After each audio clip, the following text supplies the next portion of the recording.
Close হয়ে যায়। আর তখন গুণ সারাংকে কিস করার জন্য পারমিশন চায়, আর এরপর তারা কিস করতে থাকে। সিনটি খুবই রোমান্টিক ছিল। তো এরপরে আমরা দেখি যে রোমান্স শেষে তারা ডিনার করতে থাকে। সারাং গুণের হাতের রান্নার অনেক প্রশংসা করে আর বলে পরবর্তীতে সে তাকে রান্না করে খাওয়াবে। আর এখান থেকেই তাদের রিলেশন শুরু হয়ে যায়।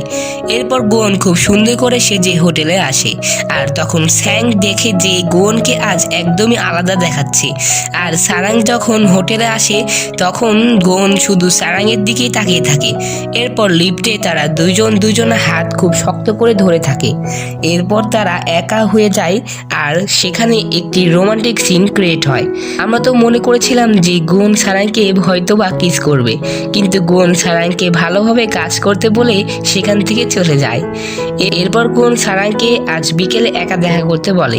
এরপর সারাং যখন গুণকে পেছন থেকে জড়িয়ে ধরে তখন গুণ তাকে ইগনোর করে। তখন সারাংয়ের মন খারাপ হয়ে যায়, যার কারণে গুণ তার দাদিমার বাড়িতে যায়। আর সে যখন সেখানে যায় তখন দাদিমা ওপর থেকে পিছলে পড়ে যাচ্ছিল, তাই তখন গুণ দাদিমাকে ধরে ফেলে। এরপর সে দাদিমাকে হসপিটালে নিয়ে আসে। আর তখন দাদিমা গুণকে বলে যে তোমার আর সারাংয়ের মধ্যে কি কিছু আছে? তখন গুণ স্মাইল করতে থাকে। আর তখন দাদিমা বলে যে আমি তো তোমার মুখ দেখেই বুঝে গিয়েছিলাম। এরপর সেখানে সারাং আসলে সে তার দাদিমার জন্য কান্না করতে থাকে। এরপর গুণ সারাংকে তার বাড়িতে পৌঁছে দেয়। এরপর গুণ চেষ্টা করতে থাকে যে কিভাবে রেস্টুরেন্টের ইলেকট্রিসিটিটা বন্ধ করা যায়। ইলেকট্রিসিটি বন্ধ করতে গিয়ে তো সে সব কিছু 12টা বাজিয়ে দেয়, আর রেস্টুরেন্টের সব লাইট অফ হয়ে যায়। আর অন্ধকারের মাঝে গুণ ও সারাং একে অন্যের কাছে চলে আসে, আর তারা দুজনকে জড়িয়ে ধরে।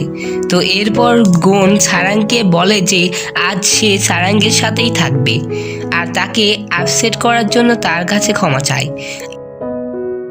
আর সারাং ও গুণের কাছে ক্ষমা চায়। আর এরপর গুণ সারাংকে সরাসরি প্রপোজ করে ফেলে। আর তখন সারাং তার প্রপোজ অ্যাকসেপ্ট করে সরাসরি তাকে কিস করে বসে। তারা একসাথে শুয়ে পড়ে। এরপর সারাং গুণকে ধন্যবাদ জানায় তাকে এতটা ভালোবাসার জন্য। আর এরপর তারা দুইজন সারা রাতই একে অন্যের দিকে চেয়ে থাকে। তো এরপর আমরা দেখতে পাই যে দাদিমা গুণকে খুব জামাই আদর করতে থাকে, আর সারাঙ্গ এতে খুব খুশি ছিল যে দাদিমা গুণকে মেনে নিয়েছে। তো এরপর গুণ যখন সারাংয়ের সাথে তার বাড়িতে আসে তখন সারাংয়ের বান্ধবীরা আবারও গুণের সামনে গুণের অপমান করে যাচ্ছিল।